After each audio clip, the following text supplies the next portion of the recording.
This shoe with a review of the LeBron Next Gen, sort of like a takedown version, the Zoom Soldier or the LeBron Ambassador or the Zoom LeBron Low version of the original LeBrons. Interestingly, the Next Gen has 2X to represent 20, like it shows on the insole here. For a size 9.5, it weighs about 370 grams. It's slightly lighter than the LeBron 20s, but it doesn't feel that fantastically much lighter. The immediate difference you can be able to tell by looking at it is the upper. The silhouette looks a bit cheaper, I suppose. None of that dangling swoosh tail, which is, I think, what made LeBron 20 interesting. And the little metallic decoration ornament that was here is moved to this part where you can't remove it unless you scissor it off. This is metallic and it just provides unnecessary weight, and not having the option of able to lose them is a bit of a disappointment. I say it's a bit of a weird fit. You can go true to size, but it might feel a little bit tight. You can go up half a size, but then it might feel a little bit too loose. As you can tell by how the upper is really protruding here, your feet will not be fastened as properly, as tightly as the LeBron 20. The upper is very soft and malleable and mushy and kind of all over the place. There's a bit of a dead space on the toe box. So did the LeBron 20, but this is worse because you can actually feel your toes wiggling and escaping and protruding. So I don't think they have some extra rigid or fly wire kind of resistance around the medial or lateral side. So containment, I feel LeBron 20 is a lot better. So to me, I personally do not have a lot of complaints about the upper materials or the containment issue, but this certainly feels like screaming for criticism. So yeah, that was one thing that blew my mind about the shoe, for the fact that it only cost just a few, couple of 10, well, how much is it? Like just slightly cheaper than the LeBron 20. I mean, when you see the Soldiers or the Ambassadors or low cuts, they usually cost significantly lower than the main LeBron line. So this is baffling that there's not much of a price lowering. At the same time, the upper material really is cheap as dirt cheap, downgraded. That just blew my mind. Also, it's not exactly low. It's sort of like a low with an ankle hindering little obstrusions here. So if you like that kind of fit, go for it.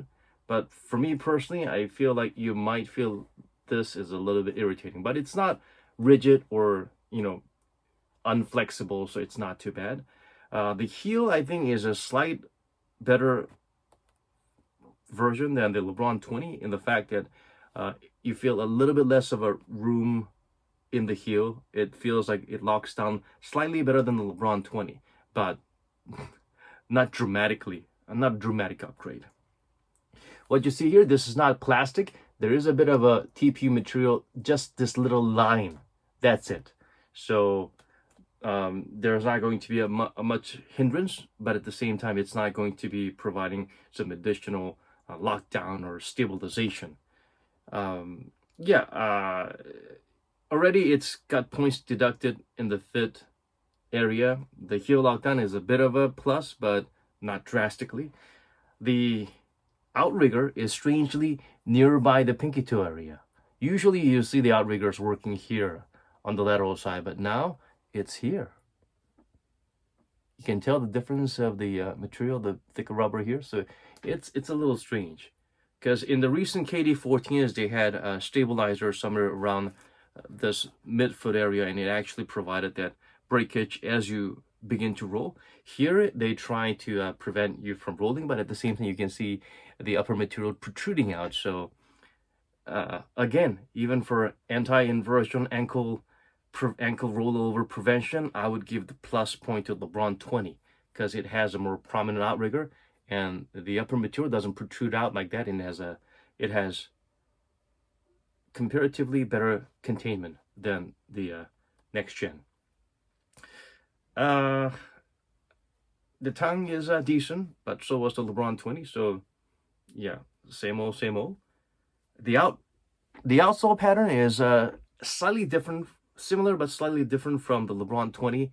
So it feels like it bites a little bit better, but it's just as dust sensitive or dust insensitive as the LeBron 20. Ultimately, these two will fall prey to dusty quartz. They are not dust resistant like, let's say, the Kyries or the Adidas Crazy Quicks. But of course, they're better than most other traction out there. I would say they're in between the mediocre traction that's super dust sensitive and the Kyries and the Crazy Quicks that's dust resistant. The cushioning, the midsole, I don't know what they say. It doesn't feel crazy different from what's been used in the LeBron 20, and you can actually feel the strobo board is a little bit better here. Softer, thicker strobo board is used. At least that's what it feels like to me with the insole removed on the no, the next gen. The next gen has a thicker strobo board. The Zoom Air, I believe it's a bit smaller on the heel compared to the LeBron 20, and it's right underneath your heel. So I thought that would be better, but overall, because I think the Zoom is a little bit smaller, and maybe it's the way it's positioned or the density of the foam, it feels like the heel cushioning, it's a little bit more generous.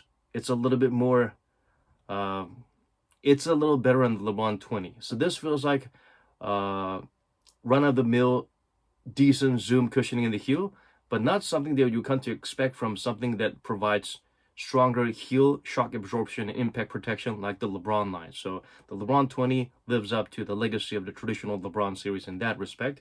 On the forefoot, you feel the Zoom nicely. I would say, again, it's because of the strobo board. You'll feel the forefoot is a little bit softer and plusher, but it's not because of the Zoom that's used. It's different or anything like that. It's not because the midsole density is superior to the LeBron 20, but more about the strobo board, I feel. The LeBron 20, one problem I had is that I had to change the insole a little bit, so because I felt that the parts that are not covered by the Zoom felt relatively more rigid, so I felt a little bit of a hardness there, so I needed to pad it up a little bit, overall pad it up a little bit. But here, because of the strobo board, it feels soft all around. So there's no pinching sensation as you as you have an impact or a forced contact.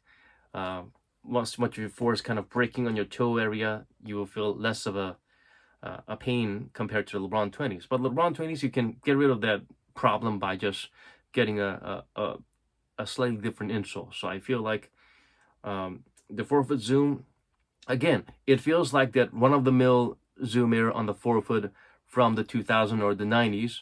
I guess it's good to some people, but it feels a little bit backdated. The Zoom on the forefoot in the LeBron 20, the longer you run around in it, you can feel that it's there for a reason.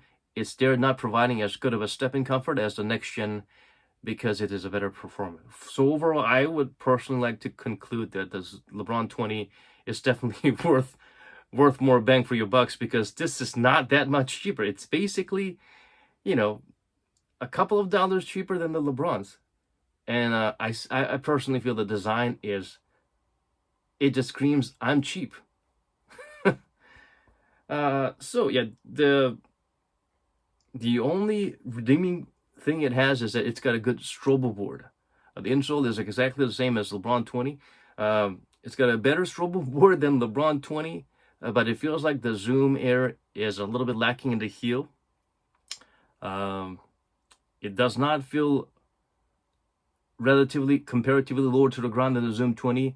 At the same time, it does not feel like it provides better shock absorption or overall cushioning than the LeBron 20. So think of this as Zoom Crusader 2.1 or Zoom HyperRev 2.0, I guess. So those, typical shoes with Zoom Air in the heel and the forefoot that you can feel, but nothing spectacular.